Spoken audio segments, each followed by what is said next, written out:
나스메 소세키의 열흘 밤의 꿈.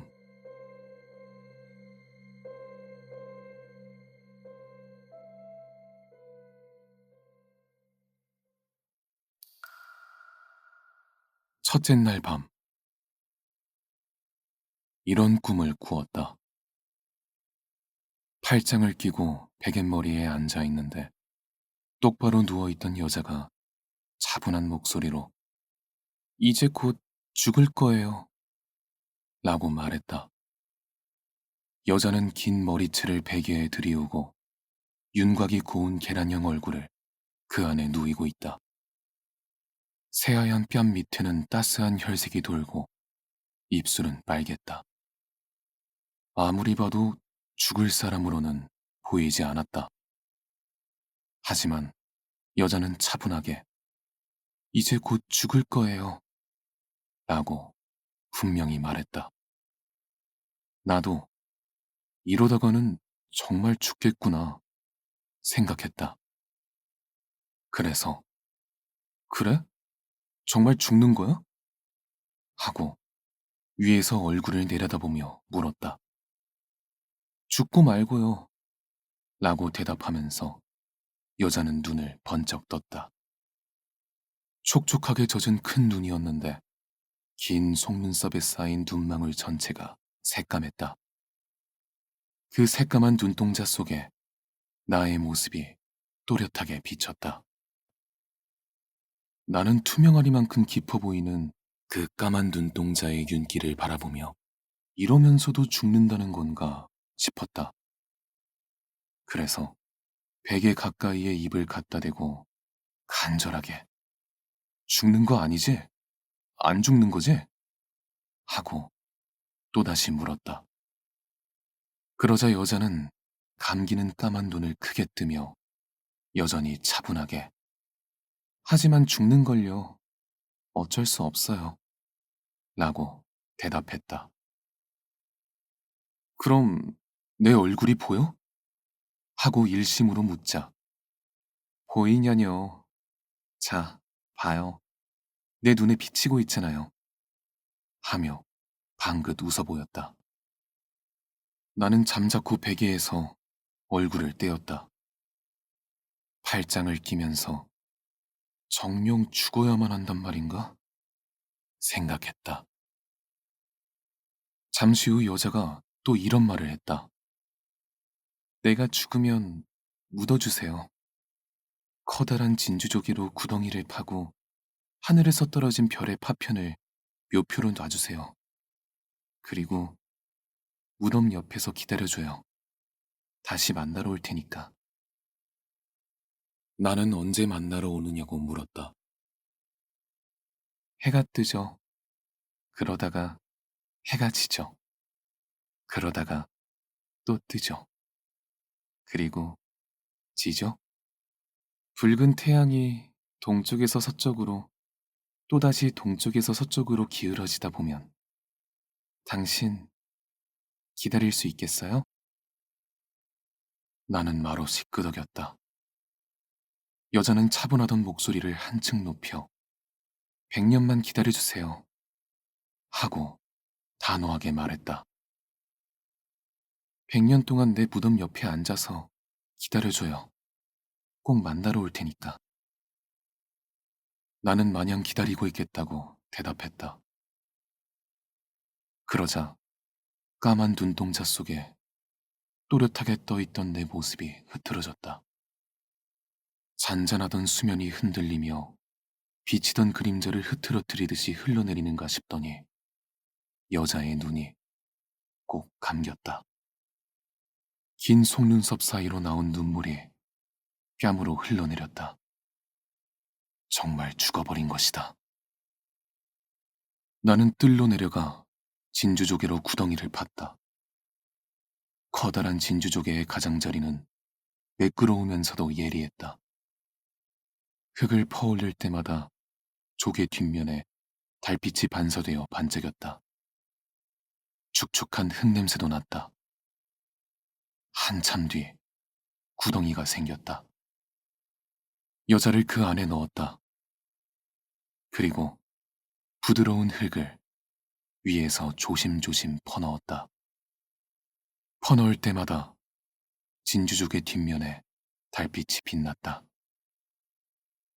그러고 나서 떨어진 별의 파편을 주워 살며시 흙 위에 세워놓았다. 별의 파편은 둥그스름하다. 오랫동안 높은 하늘에서 떨어지면서 모서리가 닳아서 매끄러워진 것 같았다. 가슴에 안아 흙 위에 올려놓는 동안 내 가슴과 손이 조금 따뜻해졌다. 나는 있기 위해 앉았다. 이제부터 100년 동안 이렇게 기다려야 한다고 생각하면서 팔짱을 낀 채 둥그스름한 묘표를 바라보았다. 그러는 동안에 여자가 말한 대로 해가 동쪽에서 떠올랐다. 커다랗고 붉은 태양이다. 그 해는 또 여자가 말한 대로 이윽고 서쪽으로 기울어졌다. 붉은 채로 뚝 떨어졌다. 나는 하나를 세웠다. 잠시 후에 또다시 새빨간 해님이 서서히 솟아올랐다. 그리고 묵묵히 가라앉아 버렸다. 둘을 세웠다.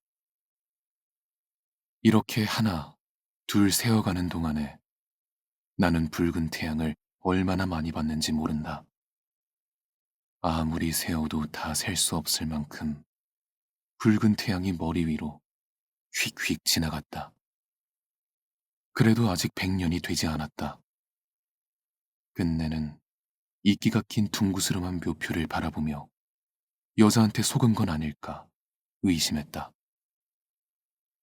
그러자 묘표 밑에서 나를 향해 초록색 줄기 하나가 비스듬히 뻗어나왔다. 순식간에 길어져 내 가슴께까지 와서야 멈췄다. 그런가 보다 했는데 가녀려서 흔들거리는 줄기 끝에서 고개를 다소곳이 기울이고 있던 길쭉한 꽃봉오리 하나가 탐스럽게 꽃잎을 열었다. 새하얀 백합이 코끝에서 뼛속까지 스며들 정도로 진한 향기를 내뿜었다. 그때 멀고 먼 위쪽에서 이슬방울이 똑 떨어지자 꽃은 자신의 무게감을 이기지 못하고 휘청거렸다. 나는 내밀어 차가운 이슬이 맺힌 하얀 꽃잎에 입을 맞추었다. 백합에서 얼굴을 떼면서 언뜻 먼 하늘을 바라보니 샛별 하나가 반짝이고 있다. 이미 100년이 된 거로구나 하고 나는 그제야 비로소 깨달았다.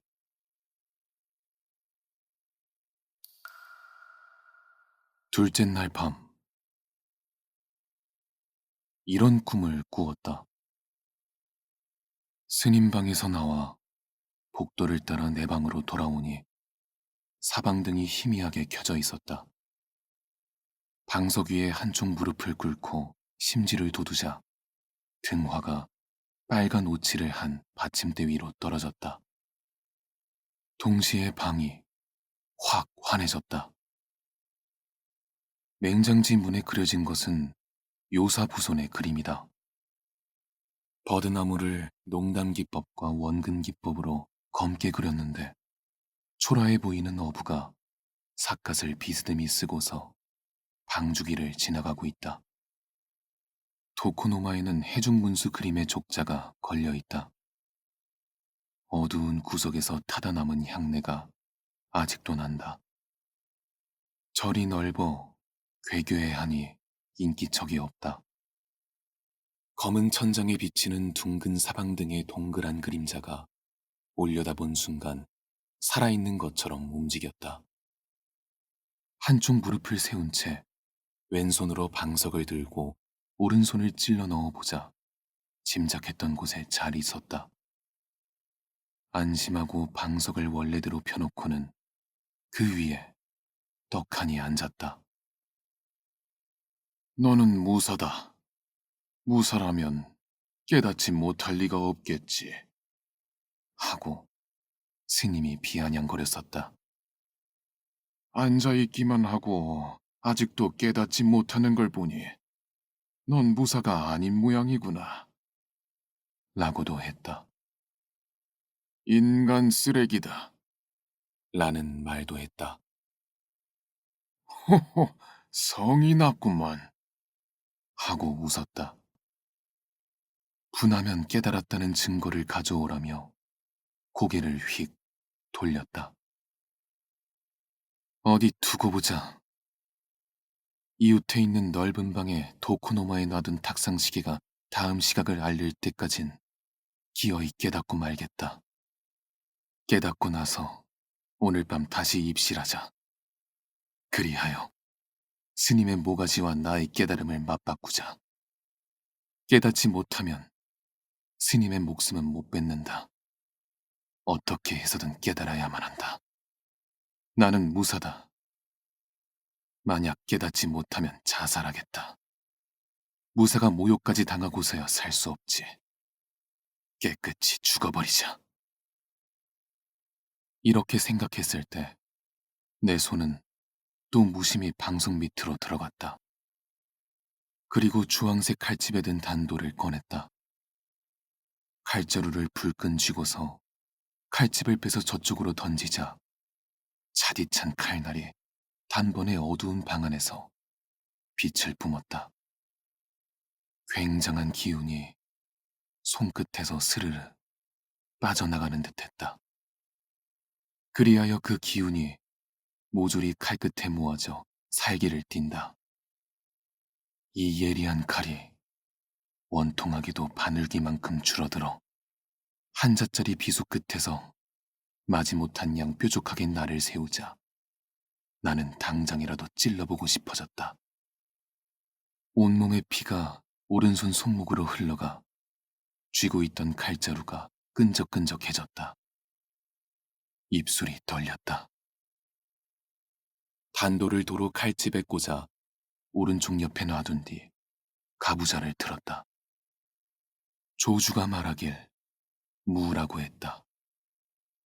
무란 무엇이냐? 라니, 망할 놈의 땡중 같으니. 하고 이를 갈았다. 어금니를 악물었더니 코에서 뜨거운 김 확확 나온다. 관자놀이가 당겨 아프다. 눈을 보통 때의 2배나 크게 떴다. 족자가 보인다. 사방등이 보인다. 다다미가 보인다. 스님의 문어 대가리가 또렷하게 보인다. 메기 입을 벌리며 비웃던 소리까지 들린다. 괘씸한 중놈이다. 기필코 그 문어 대가리를 베고야 말겠다. 깨달아야 한다. 무라, 무라 하고 혀뿌리에서 웅얼거렸다. 라는데 여전히 향냄새가 난다. 뭐야, 선양주제에. 나는 느닷없이 주먹을 쥐고 머리를 사정없이 때렸다. 그리고 어금니를 바드득 바드득 갈았다. 양쪽 겨드랑이에서 땀이 난다. 등판이 뻣뻣해진다. 무릎 관절이 쑤신다. 무릎이 으스러진들 대수랴 싶었지만 아프다. 고통스럽다. 무는 좀처럼 나오지 않는다. 나올만 하면 통증이 밀려온다. 화가 난다. 원통하다. 분통이 터진다. 눈물이 뚝뚝 떨어진다. 큰 바위 덩어리에 몸을 휙 던져서 뼈고 살이고 으스러뜨리고 싶다. 그래도 꾹 참으며 진득이 앉아 있었다. 견딜 수 없는 안타까움을 가슴에 품으며 인내했다. 그 안타까움이 온몸의 근육 밑을 들쑤시며 털구멍으로 빠져나가려고 조바심을 쳤건만 곳곳이 다 막혀버려 출구라고는 없는 듯한 참담하기 이를 데 없는 상태가 되었다. 그러는 사이에 머리가 이상해졌다. 사방등도, 요사부손의 그림도, 다다미도, 장식용 2단 선반도 있으면서 없는 듯하고 없으면서 있는 듯 보였다. 그렇지만 무는 도무지 눈앞에 나타나주지 않는다. 그저 무작정 앉아있기만 했나 보다. 그때 호련히 옆방의 시계가 땡 하고 울리기 시작했다. 정신이 번쩍 들었다. 오른손을 얼른 단도에 갖다 댔다. 시계가 두 번째로 땡 하고 울렸다.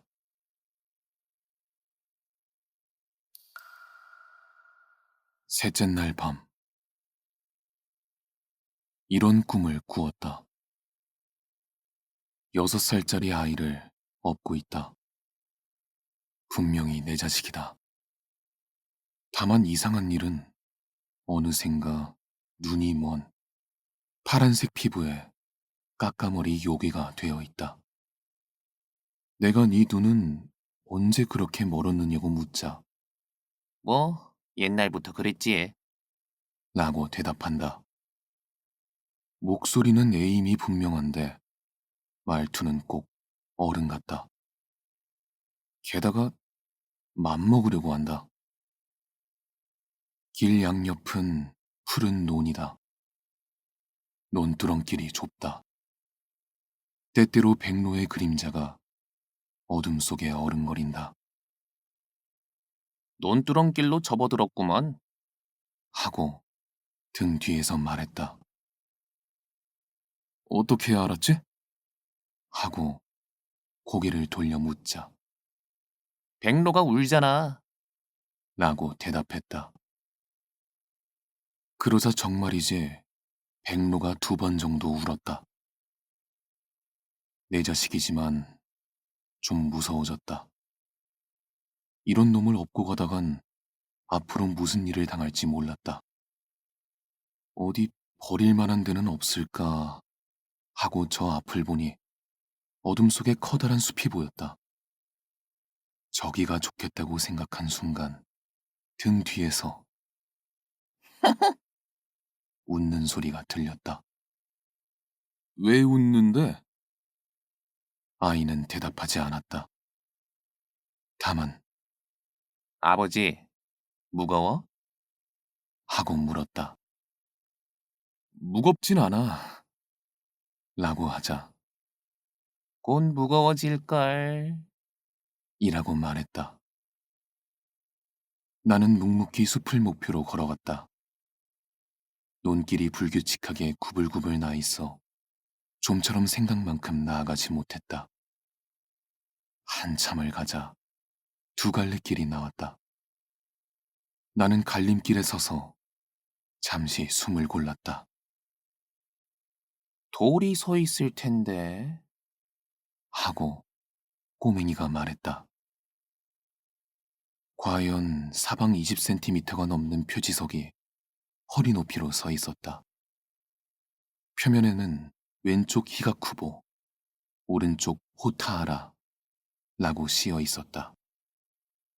어둠 속인데도 붉은색 글자가 선명하게 보였다. 붉은 글자는 도롱뇽의 배와 비슷한 색깔이다. 왼쪽이 좋겠지? 하고 꼬맹이가 지시했다. 왼쪽을 보니 아까 보이던 숲의 어두운 그림자가 높은 하늘에서부터 우리 머리 위까지 뻗쳐 있었다. 나는 잠시 머뭇거렸다. 망설일 필요 없어. 하는 수 없이 나는 숲을 향해 걷기 시작했다.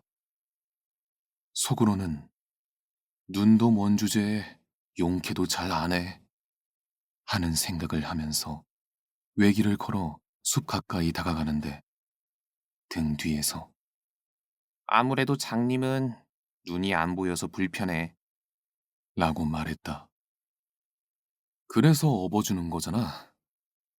업어줘서 고맙긴 한데 남들한테 무시당하니까 괴롭지. 부모한테까지 무시당하는데 좋은 일이 뭐가 있겠어? 왠지 섬뜩해졌다. 어서 숲으로 가서 버려야겠다고 걸음을 재촉했다. 조금 더 가면 알게 될 거야. 딱 이런 밤이었지. 하고 등 뒤에서 혼잣말처럼 중얼거린다. 뭐가?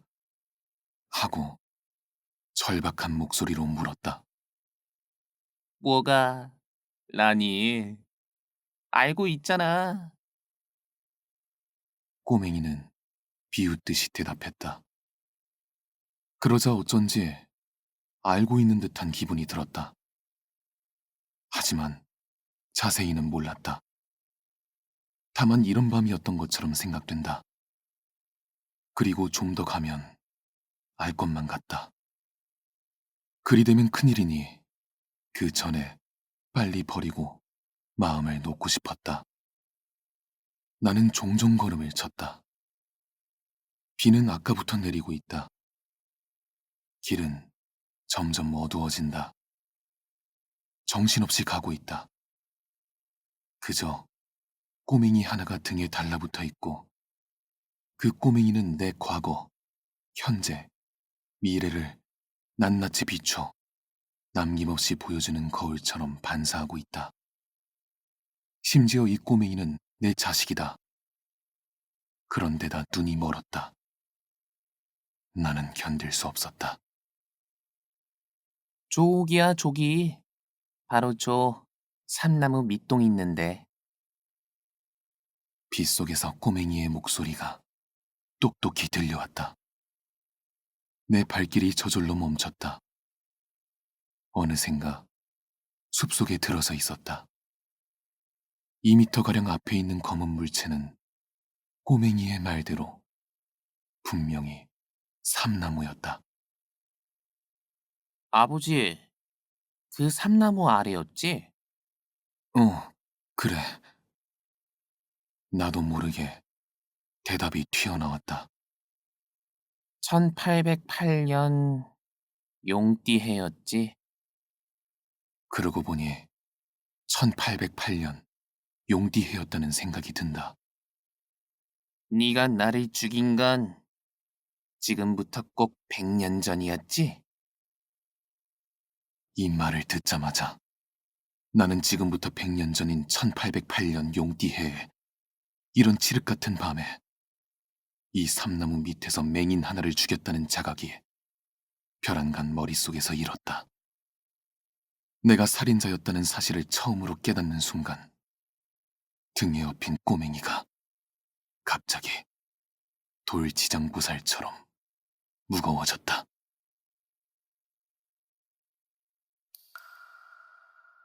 넷째 날 밤, 넓은 토방 한가운데 평상 같은 것이 있고 그 주위에 작은 접이 의자들이 쭉 놓여 있다. 평상은 까만 빛으로 윤이 난다. 한쪽 구석에서는 개다리 소반을 앞에 놓고 노인이 혼자 술을 마시고 있다.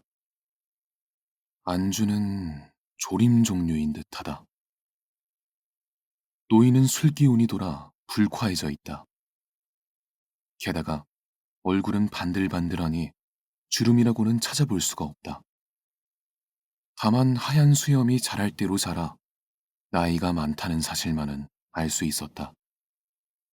나는 어린 주제에 이 할아버지의 연세가 얼마나 되는지가 궁금했다.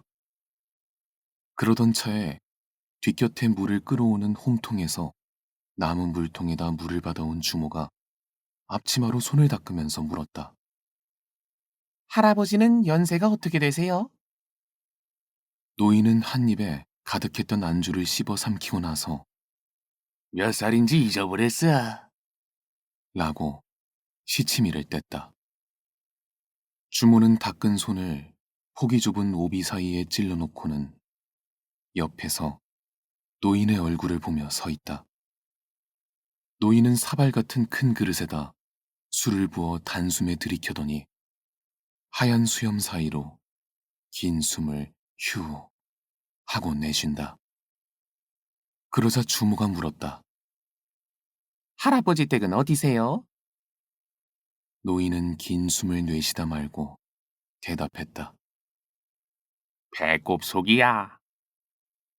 주모는 폭이 좁은 오비 사이에 손을 찔러 넣은 채 또 물었다. 어디로 가시는데요? 노인은 또다시 큰 그릇에 따끈한 술을 따라 단숨에 마시고는 아까와 같은 숨을 휴 내쉰 뒤 대답했다. 저쪽으로 갈 거야. 똑바로요?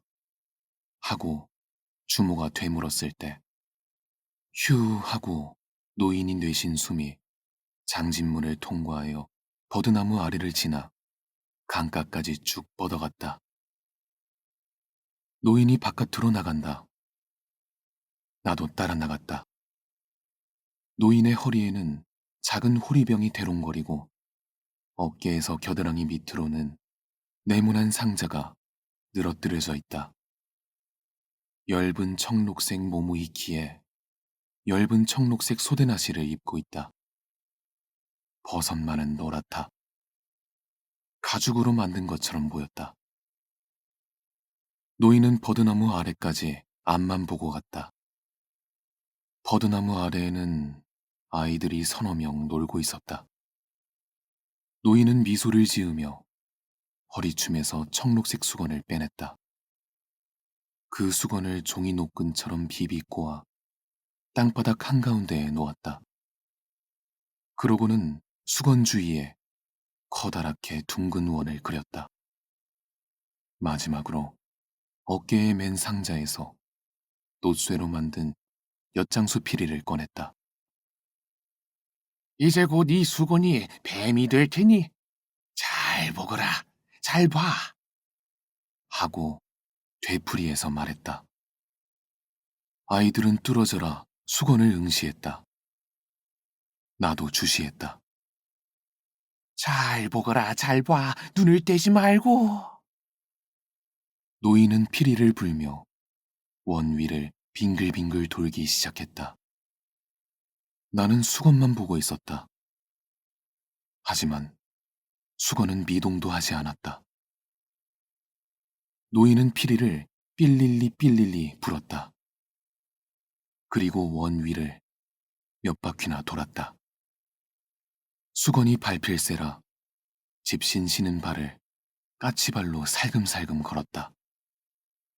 무서울 것 같기도 했고 재미있을 것 같기도 했다. 얼마 후 노인은 피리 불기를 멈추고 어깨에 맨 상자 뚜껑을 열고는 수건 귀를 손가락으로 살짝 집어 휙 던져 넣었다. 이렇게 넣어두면 상자 속에서 뱀이 된단다. 금방 보여줄게. 금방 보여줄게. 라고 하면서 노인은 앞을 향해 걷기 시작했다. 버드나무 아래를 지나 좁은 길을 똑바로 내려갔다. 나는 뱀이 보고 싶은 마음에 좁다란 길을 무턱대고 따라갔다. 노인은 이따금 다 돼간다. 뱀이 된다. 라고 하면서 갔다. 끝내는 다 돼간다. 뱀이 된다. 영락없이 된다. 피리 소리가 난다. 하고 노래를 부르면서 강가로 다가갔다. 건너갈 다리도 배도 없으니까 잠시 쉴 겸 상자 속의 뱀을 보여주겠지 하고 기대했으나 노인은 첨벙첨벙 강물 속으로 들어갔다. 처음에는 무릎 정도의 깊이였는데 점점 허리에서 가슴까지 물이 차올랐다. 그래도 노인은 깊어진다. 뱀이 된다. 곧 된다. 라고 노래하면서 앞만 보고 똑바로 걸어갔다. 그리하여 수염도 얼굴도 머리도 두건도 보이지 않게 되었다. 나는 노인이 맞은편 강기슭으로 올라가면 뱀을 보여주겠거니 기대하며 갈대가 울고 있는 강가에 홀로 서서 마냥 기다렸다. 하지만 노인은 끝내 올라오지 않았다.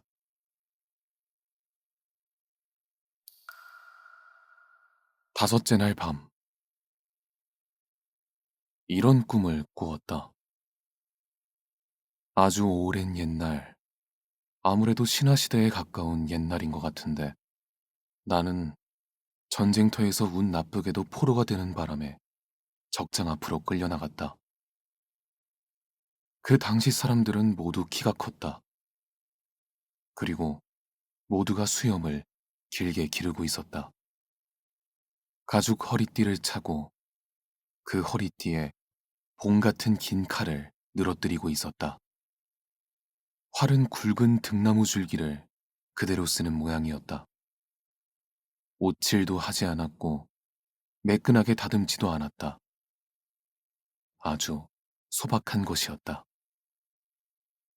적장은 오른손으로 활 한가운데를 쥔 채 풀 위에 꽂고는 술독을 엎어놓은 것 같은 물건 위에 걸터 앉아 있었다. 얼굴을 보니 코 위쪽에서 좌우의 눈썹이 굵직하게 이어져 있다. 그 당시는 면도칼 같은 것은 물론 없었다. 나는 포로라서 걸터 앉을 수가 없었다. 풀밭에 책상다리하고 앉아 있었다.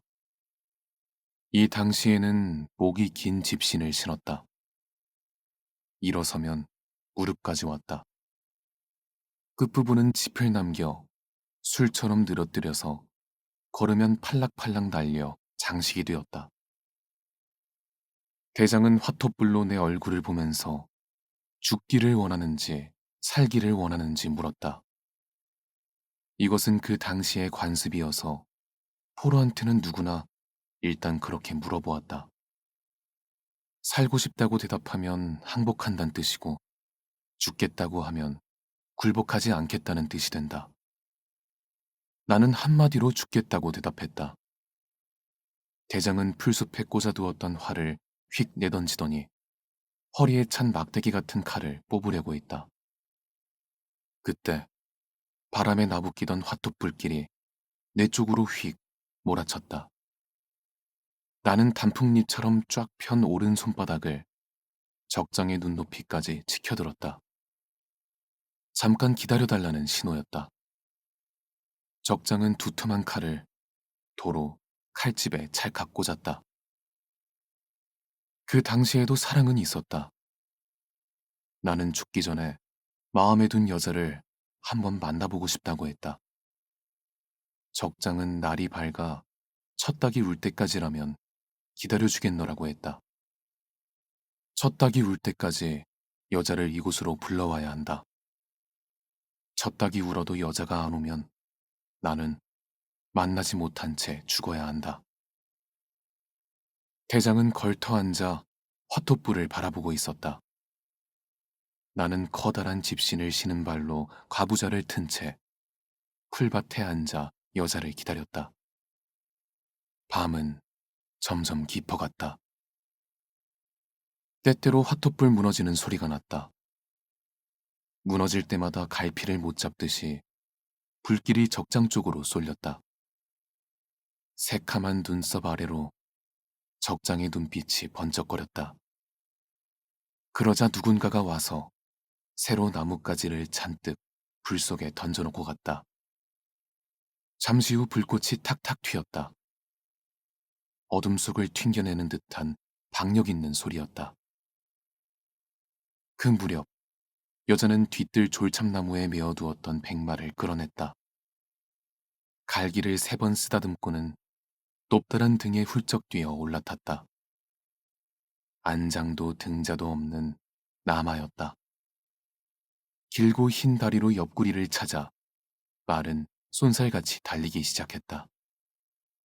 누군가가 화톳불을 헐헐 타게 살려놨기 때문에 멀리서도 하늘이 어스레하니 환했다. 말은 그 밝은 곳을 향하여 어둠 속을 질주했다. 코에서 불기둥 같은 콧김을 두 줄기 내뿜으며 달려갔다. 그래도 여자는 가느다란 다리로 자꾸만 말 옆구리를 찼다. 말은 말발굽 소리가 허공에서 울릴 만큼 빠르게 달렸다. 여자의 머리카락은 전쟁터에서 펄럭이는 쿠키 나가시처럼 어둠 속에서 휘날렸다. 그래도 아직 화투불이 있는 곳까지는 이르지 못했다. 그때 캄캄한 길 옆에서 갑자기 꼭기요! 하는 닭울음 소리가 났다. 여자는 몸을 뒤로 젖히며 양손에 쥔 고피를 힘껏 잡아당겼다. 말은 앞발굽을 단단한 바위 위에 탁 박았다. 꼭기요! 하고 또 한 번 달기 복창을 높였다.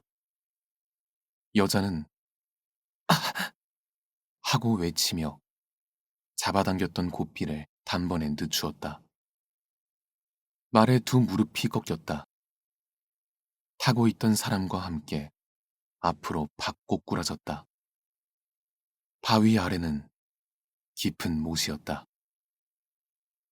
말발굽 자국은 아직도 바위에 남아있다.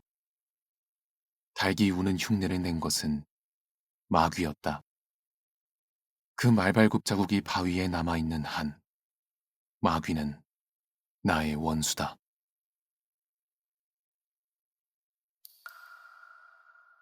여섯째 날 밤,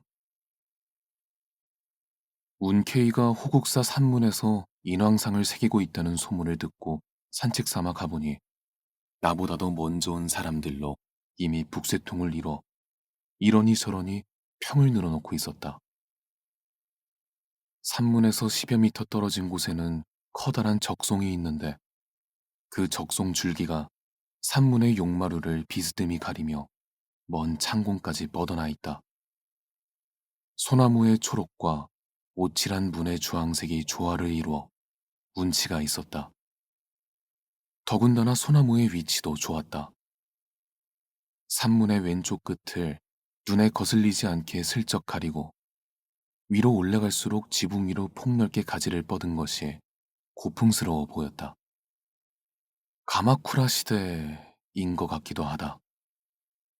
그런데 보고 있는 자들은 하나같이 나와 마찬가지로 메이지 시대 사람들이다.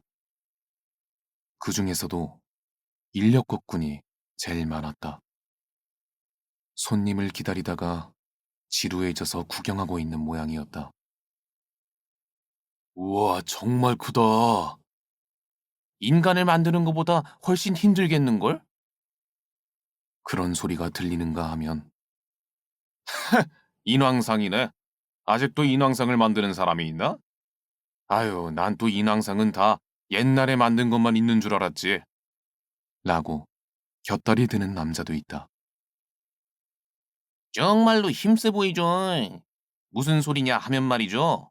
옛날부터 힘이 세다 세다 해도 인왕만큼 힘센 자는 없다고 했거들랑요. 아무튼지 야마토 타케루 노미코토 저리 가라니께요.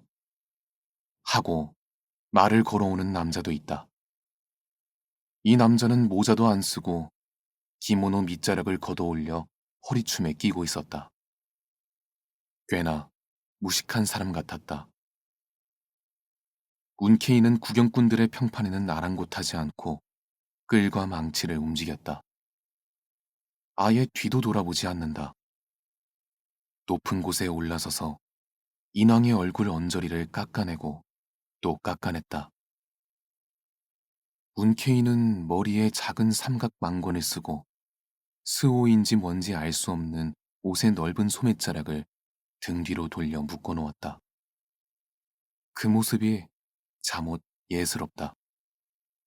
와글와글 떠들어대는 구경꾼들과는 영 어울리지 않았다. 나는 요즘 세상에 어째서 운케이가 살아있는 건지 의아스러웠다. 희한한 일도 다 있다고 생각하면서 지치지도 않고 쳐다보았다. 그러나 운케이는 희한하게도 기이하게도 느끼지 못하는지 깎아내는데 열심이다. 고개를 쳐들고 그런 모습을 지켜보던 한 젊은 사내가 내 쪽을 돌아보며 칭찬했다. 역시 운케이는 다르구먼. 우리는 안중에도 없네. 천하의 영웅은 오직 인왕과 자기뿐이라는 태도야. 훌륭해. 나는 그 말이 재미있었다. 그래서 젊은 사내를 힐끗 쳐다보니 그는 즉시 덧붙였다. 적글과 망치 쓰는 솜씨 좀 보게. 자유자재로 다룰 줄 아는 오묘한 경지에 도달했어. 운케이는 3cm가량 굵은 눈썹을 가로로 파더니 끌의 날을 세로로 세우자마자 위에서 망치를 기울여 내리쳤다. 단단한 나무가 단번에 깎여 두툼한 나무 조각이 망치 소리와 함께 튀었는가 싶더니 노기로 크게 벌어진 콧방울이 모습을 드러냈다. 끌날을 갖다 대는데 거침이 없었다.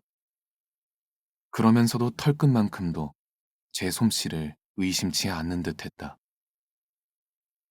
저렇게 끌을 어림짐작으로 갖다 대는데도 용케 눈썹이니 코가 원하는 대로 나오다니. 나는 탐복한 나머지 혼잣말처럼 중얼거렸다. 그러자 아까 그 젊은 사내가 아는 척을 했다. 무슨 소리? 저건 끌로 눈썹이나 코를 만드는 게 아니라 저렇게 생긴 눈썹이나 코가 나무 속에 묻혀 있는 것을 끌과 망치로 파내는 것뿐이야. 땅 속에서 돌을 파내는 거나 똑같으니까 실패할 리가 없고 말고. 나는 그제야 비로소 조각이란 게 그런 건가 싶었다. 정말 그런 거라면 누구나가 할 수 있는 일이라는 생각이 들었다. 그래서 나도 문득 인왕상이 만들어 보고 싶어져 구경을 관두고 당장 집으로 돌아왔다. 연장통에서 끌과 망치를 꺼내 들고 뒤뜰로 가보니 일전에 불었던 폭풍으로 넘어진 떡갈나무를 장작용으로 쓰려고 톱장이에게 시켜 동강 내둔 토막들이 잔뜩 쌓여 있었다. 나는 적당해 보이는 것 중 제일 큰 것을 골라 신이 나서 파내기 시작했는데 재수없게도 인왕상은 나타나지 않았다. 그 다음에도 역시 운이 없는지 파내지 못했다. 세 번째에도 인왕상은 없었다. 쌓아놓은 장작들을 닥치는 대로 다 파보아도 인왕상이 들어있는 것은 하나도 없었다. 마침내 메이지 시대의 나무에는 인왕상이 묻혀있지 않다는 사실을 깨달았다. 그래서 운케이가 오늘날까지 살아있는 이유도 수긍이 갔다.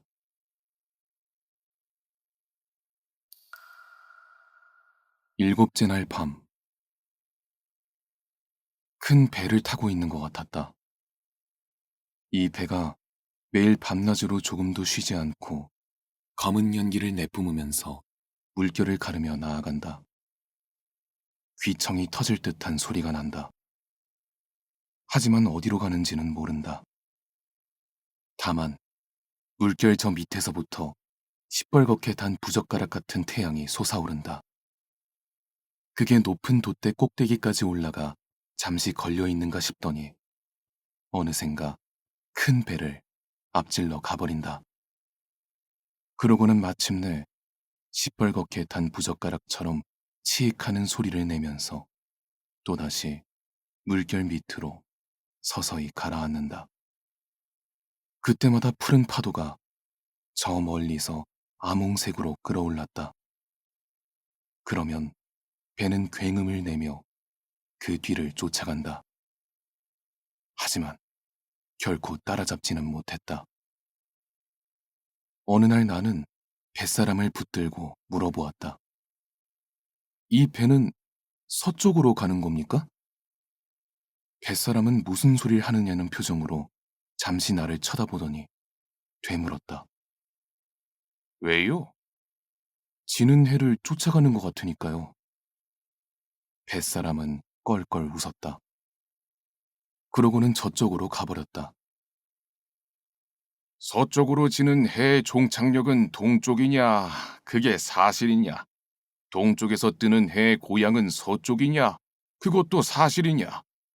몸은 파도 위, 노를 베개 삼아 흘러가자, 흘러가자 하는 흥겨운 노랫가락이 들려왔다. 뱃머리에 가보니 뱃사람들이 잔뜩 모여 굵은 용총줄을 잡아당기고 있었다. 나는 몹시 불안해졌다. 언제 육지에 닿을지 모른다. 또한 어디로 가는지도 알 수 없다. 다만 검은 연기를 내뿜으면서 물결을 가르며 가고 있다는 사실만은 분명하다. 그 물결들은 한없이 펼쳐져 있었다. 끝도 없이 푸르게 보인다. 때로는 보랏빛으로도 보인다. 다만 배가 움직이는 주위만은 항상 새하얀 포말이 일었다. 나는 몹시 불안했다. 이런 배를 타고 있느니 차라리 몸을 던져 죽어버릴까? 하는 생각도 했다. 같이 타고 있는 사람들은 많았다. 대개는 외국인 같았다. 그런데 얼굴들이 다양하다. 하늘이 흐려지고 배가 흔들렸을 때 한 여자가 난간에 기대서서 자꾸만 울었다. 눈물을 닦는 손수건이 하얗다. 그런데 옷은 무늬가 있는 면 소재의 양장 차림이었다. 이 여자를 보며 슬픈 사람은 나만이 아니라는 걸 알았다. 어느 날 밤 갑판에 나가 혼자서 별을 바라보고 있는데 한 외국인이 다가오더니 천문학을 아느냐고 물었다. 나는 세상 사는 재미가 없어 죽으려는 생각조차 하는 나로서는 천문학 따위를 알 게 뭐냐 싶어 잠자코 있었다. 그러자 그 외국인이 금우궁 맨 꼭대기에 있는 북두칠성 이야기를 들려주었다. 그러면서 별도 바다도 모두가 하나님이 만든 거라고 했다. 마지막에 나에게 신을 믿느냐고 물었다. 나는 하늘을 쳐다보며 잠자코 있었다. 어느 날 살롱으로 들어가니 화려하게 차려입은 젊은 여자가 돌아앉아 피아노를 치고 있다. 그 옆에는 키가 크고 멋진 남자가 서서 창가를 부른다. 그 입이 아주 커 보였다. 하지만 두 사람은 자기들 이외에는 보이는 게 없는 듯 했다. 배에 타고 있다는 사실마저 잊어버리고 있는 듯 했다. 나는 점점 더 살맛이 나지 않았다. 마침내 죽기로 결심했다. 그래서 어느 날 밤 주위에 아무도 없을 때 과감히 바닷속으로 뛰어들었다. 그런데 발이 갑판에서 떨어져 배와 인연이 끊어지려는 찰나에 갑자기 목숨이 아까워졌다. 내심 뛰어들지 말 걸 싶었다. 하나, 이미 늦었다. 싫든 좋든 나는 바닷속으로 들어가야만 했다. 다만 배의 높이가 엄청난지 몸은 배를 떠났으나 발은 좀처럼 물에 닿지 않았다. 하지만 붙잡을 게 없어서 점점 물과 가까워졌다. 아무리 다리를 오므려도 가까워졌다. 물의 색은 까맸다. 그러는 동안에 배는 그 검은 연기를 내뿜으면서 지나가 버렸다. 나는 어디로 가는지 모르는 배라도 역시 타고 있는 편이 나을 뻔했다고 비로소 깨달으면서도 그 깨달음을 써먹지도 못하고 한없는 후회와 공포심을 품은 채 검은 물결 쪽으로 서서히 떨어져 갔다.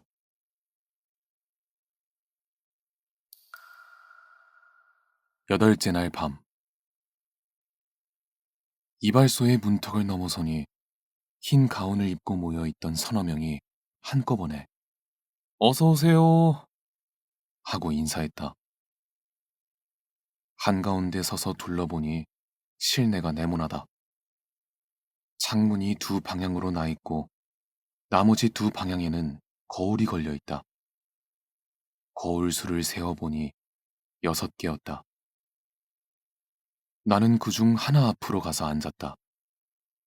그러자 엉덩이가 가라앉는 소리가 푹 났다. 무척 푹신하게 만들어진 의자다. 거울에는 내 얼굴이 근사하게 비친다. 얼굴 뒤로는 창이 보인다. 그리고 계산대를 가리는 격자무늬 칸막이가 옆으로 보인다. 칸막이 안에는 아무도 없다. 창밖을 오가는 사람들의 상반신이 잘 보였다. 쇼타로가 여자를 데리고 지나간다. 쇼타로는 어느샌가 유행인 파나마 모자를 사서 쓰고 있다. 여자는 또 언제 사귄 건지 그건 모르겠다. 두 사람 다 득이양양했다. 여자 얼굴을 자세히 보려는데 지나가 버리고 말았다. 두부 장수가 나팔을 불면서 지나갔다. 나팔을 입에 대고 있어서 뺨이 벌에 쏘인 것처럼 불룩했다. 불룩한 채로 지나가 버려 자꾸 마음에 걸렸다. 평생 벌에 쏘인 모습으로 살 것이다. 게이샤가 나타났다. 몸단장을 하기 전이다. 시마다로 올린 머리가 느슨해져 단정치 못해 보인다. 잠도 덜 깬 표정이다. 안색이 가여우리만치 나쁘다. 머리를 숙여 인사하면서 늘 찾아주셔서 고맙습니다. 아무개입니다. 라고 말했는데 상대방은 좀처럼 거울 속에 나타나질 않는다. 그때 흰 가운을 입은 덩치 큰 남자가 내 뒤로 와서 가위와 빗을 들고 내 머리를 보기 시작했다. 나는 수치 적은 수염을 꼬면서 어떻소? 모양이 좀 나오겠소? 라고 물었다. 흰 가운 남자는 아무 대답도 않고 손에 든 호박색 빗으로 내 머리를 톡톡톡 두드렸다. 머리도 머리지만 어떻소? 모양이 좀 나오겠소? 하고 나는 흰 가운 남자한테 물었다. 흰 가운 남자는 여전히 아무 대답도 하지 않고 가위 소리를 찰칵찰칵 내기 시작했다. 거울에 비치는 모습을 하나도 빠짐없이 다 볼 작정으로 눈을 크게 뜨고 있는데 가위 소리가 날 때마다 검은 머리카락이 튀었으므로 눈에 들어갈까봐 무서워 얼른 눈을 감았다. 그러자 흰 가운 남자가 이렇게 말했다. 손님은 바깥에 있는 금붕어 장수를 보셨습니까? 나는 못 봤다고 대답했다. 흰 가운 남자는 아무 말 없이 연신 가위만 찰칵거렸다. 그때 난데없이 큰 목소리로 위험해! 하고 소리친 사람이 있었다. 눈을 번쩍 뜨자 흰 가운 남자의 소매 아래로 자전거 바퀴가 보였다. 인력거의 채가 보였다. 그렇게 생각한 순간 흰 가운 남자가 두 손으로 내 머리를 쥐고 옆으로 휙 돌렸다. 자전거와 인력거가 보이지 않게 되었다. 찰칵찰칵 가위 소리만 났다. 잠시 후 흰 가운 남자는 내 옆으로 돌아 귀 언저리를 깎기 시작했다. 머리카락이 앞쪽으로 튀지 않게 되었으므로 안심하고 눈을 떴다. 차조떡이요, 차조떡. 떡 사려. 하는 소리가 바로 근처에서 났다. 일부러 장단을 맞춰가며 작은 절구꽁이로 절구의 떡을 찍고 있다. 차조떡 장수는 어릴 때 이후로는 본 적이 없어서 어떤 모습인지 보고 싶었다. 하지만 차조떡 장수는 좀처럼 거울 속으로 나타나주지 않았다. 단지 떡을 찢는 소리만 들릴 뿐이다. 나는 최대한의 시력을 동원해서 거울 귀퉁이라도 보려고 했다. 그러자 계산대 칸막이 안에 어느 틈엔가 여자가 앉아 있었다.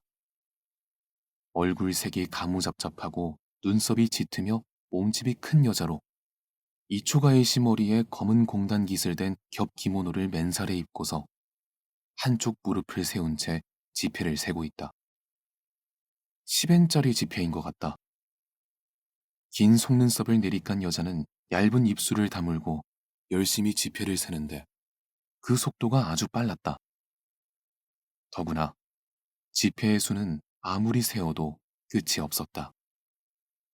무릎 위에 있는 것은 고작 100장 정도인데 그게 아무리 세어도 100장 그대로였다. 나는 멀거니 그 여자의 얼굴과 10엔짜리 지폐를 바라보았다. 그러자 귓가에서 흰가운 남자가 큰 소리로 머리 감읍시다 라고 말했다. 마침 잘 되었다 싶어 의자에서 일어서자마자 계산대 쪽을 돌아보았다. 하지만 계산대 칸막이 안에는 여자도 돈다발도 보이지 않았다. 이발비를 치르고 밖으로 나오니 문간 왼쪽에 타원형의 작은 통이 5개 놓여 있고 그 안에 빨간 금붕어, 반점이 있는 금붕어, 마른 금붕어, 통통한 금붕어가 잔뜩 들어 있었다. 그리고 금붕어 장수는 그 뒤에 있었다. 금붕어 장수는 턱을 괜 채 자기 앞에 늘어놓은 금붕어만 응시하며 가만히 있다. 사람들이 시끌벅적 왕래해도 신경 쓰지 않았다. 나는 한동안 서서 이 금붕어 장수를 바라보았다. 하지만 내가 바라보는 동안에도 금붕어 장수는 미동도 하지 않았다.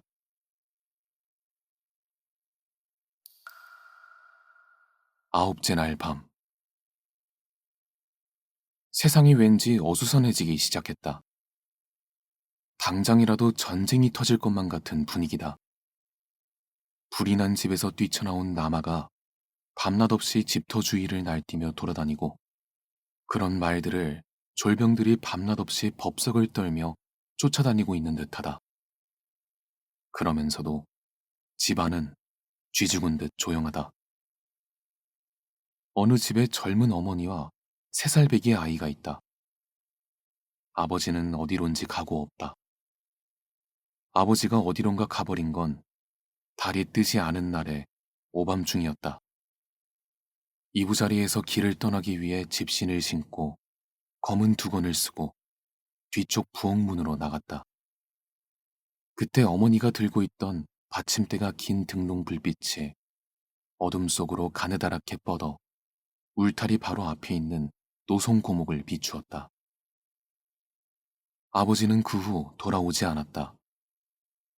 어머니는 3살배기 아이에게 아버지는? 하고 날마다 묻곤 한다. 아이는 아무 대답도 하지 못했다. 얼마 후부터는 저쪽이라고 대답하게 되었다. 어머니가 언제 오시지? 하고 물어도 역시 저쪽이라고 대답하며 웃음 짓는다. 그럴 때면 어머니도 따라 웃었다. 그러고는 이제 곧 오세요 라는 말을 몇 번이나 되풀이해서 가르쳤다. 하지만 아이는 이제 곧만을 외웠을 뿐이다. 때로는 아버지는 어디 계시니? 하고 물으면 이제 곧이라고 대답할 때도 있었다. 밤이 되어 사방이 고요해지면 어머니는 기모노 오비를 고쳐맨 다음 단도가 든 상어가죽 칼집을 오비 사이에 꽂고서 아이를 등에 업고는 살며시 쪽문으로 나갔다. 어머니는 항상 지프로 된 조리를 신었다. 아이는 어머니 등에서 찰박거리는 조리 소리를 들으면서 잠이 든 적도 있다. 토담이 이어진 무사주택가를 비탈길 따라 서쪽으로 끝까지 내려가면 커다란 은행나무가 있다. 이 은행나무를 기점으로 해서 오른쪽으로 돌면 100m쯤 안쪽에 돌도리이가 있다. 한쪽은 밭이고 다른 한쪽은 얼룩조리대만 있는 길을 따라 도리이까지 가서 그 안으로 들어가면 어둑어둑한 삼나무 숲이 있다. 거기서부터 40m 정도 포석길을 따라 더 가면 오래된 베레전으로 올라가는 계단이 나온다. 빗물에 씻겨 쥐색으로 변한 세전암 위에 커다란 방울이 달린 굵은 끈이 늘어져 있는데 낮에 보면 꼭대기에 달린 방울 옆에 8번 궁이라는 현판이 걸려 있다. 8이라는 글자가 비둘기 두 마리가 마주보고 있는 것 같은 서체로 쓰여 있는 것이 흥미롭다. 그 밖에도 여러 가지 현판이 있었다. 대개는 가족 중에 누군가가 쏘아 맞힌 금박 관역을 쏜 사람의 이름과 함께 걸어둔 것이 많았다. 간혹 복납한 긴 칼도 있다. 도리의 밑을 지나가면 삼나무 우듬지에서 언제나 부엉이가 울었다. 그리고 조리에 찰박거리는 소리가 났다. 그 소리가 배례전에서 멈추면 어머니는 먼저 방울을 흔든 다음에 웅크리고 앉아 손뼉을 두 번 쳤다. 대개는 이때 부엉이가 울음을 뚝 그친다. 어머니는 온 정성을 다해 남편의 무사 귀환을 빈다. 남편이 무사니까 궁시의 신인 하치만에게 이렇게 빌고 또 빌면 안 들어주실 리가 없다고 어머니는 굳게 믿고 있다. 종종 아이는 이 방울 소리에 잠이 깨어 캄캄한 주위를 둘러보고 등 뒤에서 으앙 울음을 터뜨리기도 한다. 그때마다 어머니는 입속으로는 소원을 빌면서 등을 흔들어 얼러준다. 그러면 금방 그칠 때도 있다. 간혹가다 점점 더 심하게 울기도 한다. 어머니는 웬만해서는 일어서지 않는다. 남편의 안전을 빌 만큼 빌고 나면 이번에는 띠를 풀어 아이를 미끄러뜨려 앞으로 돌려안고는 배례전으로 올라가 우리 아기 착하지? 잠깐만 기다려. 하고는 자기 뺨을 아이의 뺨에 대고 비빈다. 그러고는 띠 한 끝으로 아이를 묶고 다른 한 끝을 배례전 난간에 메어 놓은 후 계단을 내려가 40m 정도의 포석길을 100번 왔다 갔다 했다. 배례전에 묶여있는 아이는 캄캄한 어둠 속에서 띠가 호용하는 길이까지 넓은 마루를 기어다녔다. 그럴 때는 어머니에게 아주 마음 편한 밤이 된다. 하지만 아이가 잉잉거리면 어머니는 안절부절 못한다. 왔다 갔다 하는 발걸음이 매우 빨라진다. 숨이 가빠진다. 어쩔 수 없을 때는 배례전까지 올라와서 어떻게든 달래놓고 새로 100번을 왔다 갔다 하기도 한다. 어머니가 이렇게 마음 졸여가며 밤마다 눈도 붙이지 않고 걱정하는 아버지는 진작에 떠돌이 무사에게 찔려 죽었다. 이런 슬픈 이야기를 꿈속에서 어머니한테 들었다.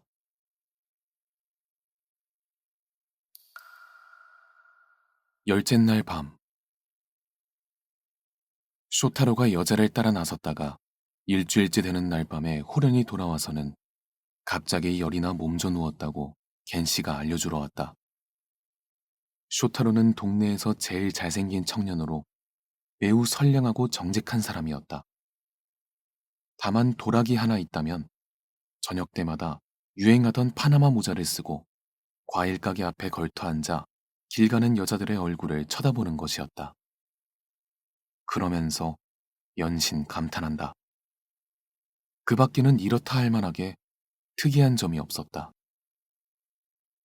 여자들이 별로 지나다니지 않을 때는 길 쪽을 보지 않고 과일을 본다. 과일은 여러 종류가 있었다. 복숭아, 사과, 비파, 바나나가 예쁘게 바구니에 담겨 바로 선물용으로 가져갈 수 있도록 두 줄로 진열되어 있다. 쇼타로는 이런 선물 바구니들을 보며 예쁘다고 했다. 장사를 하려면 과일 장사가 제일이라고 떠벌렸다. 그러면서도 자신은 파나마 모자를 쓰고 빈둥거리며 논다.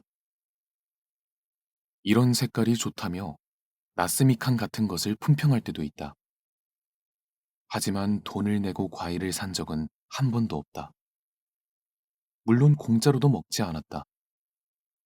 색깔 예찬만 했다. 어느 날 저녁 무렵 한 여자가 불쑥 가게 앞에 나타났다. 지체가 높은 사람인지 차림새가 근사했다. 기모노 색깔이 쇼타로 마음에 쏙 들었다. 심지어 쇼타로는 여자의 용모에도 탐복했다.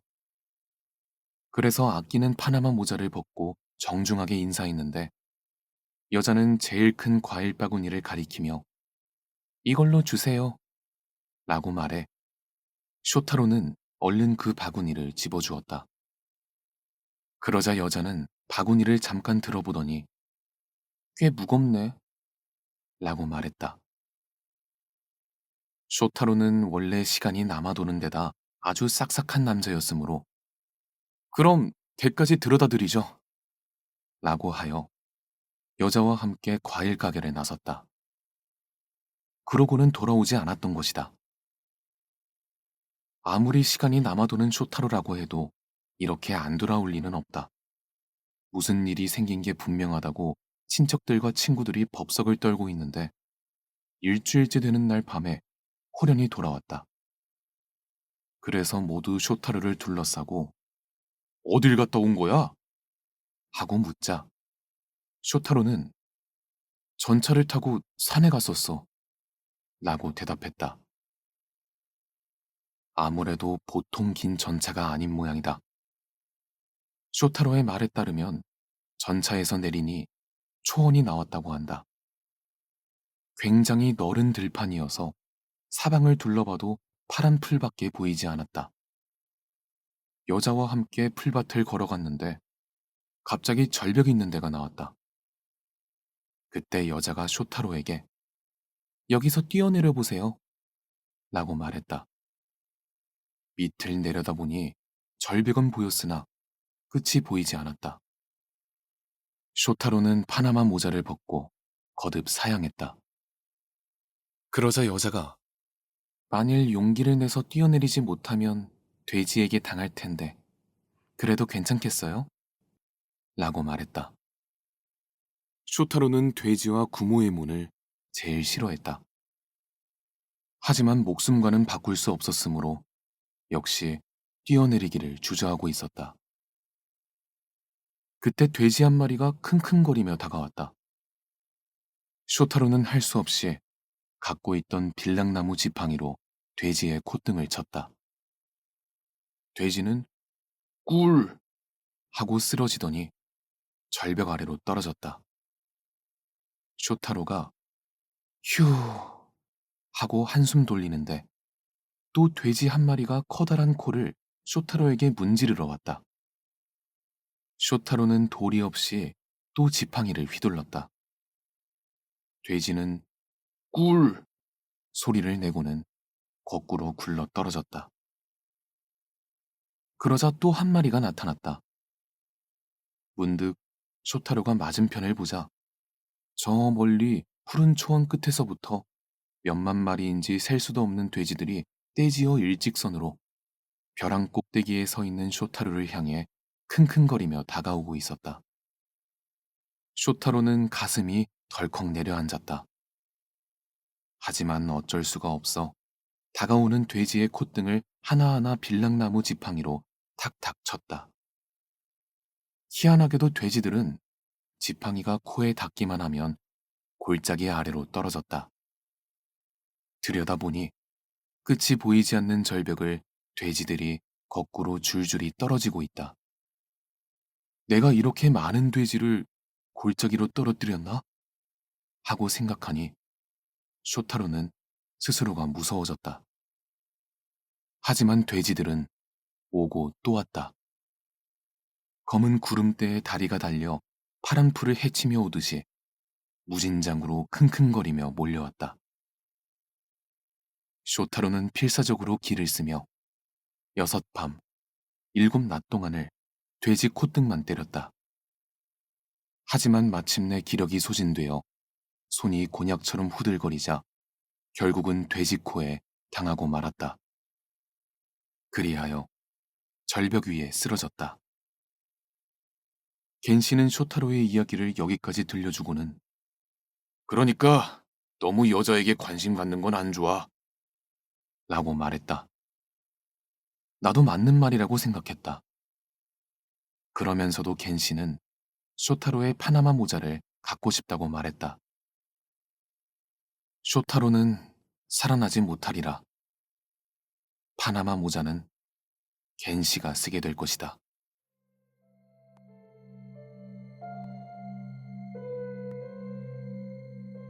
사단법인 올제 제작, 낭독 손인준, 저자 나스메 소세키, 번역 유은경.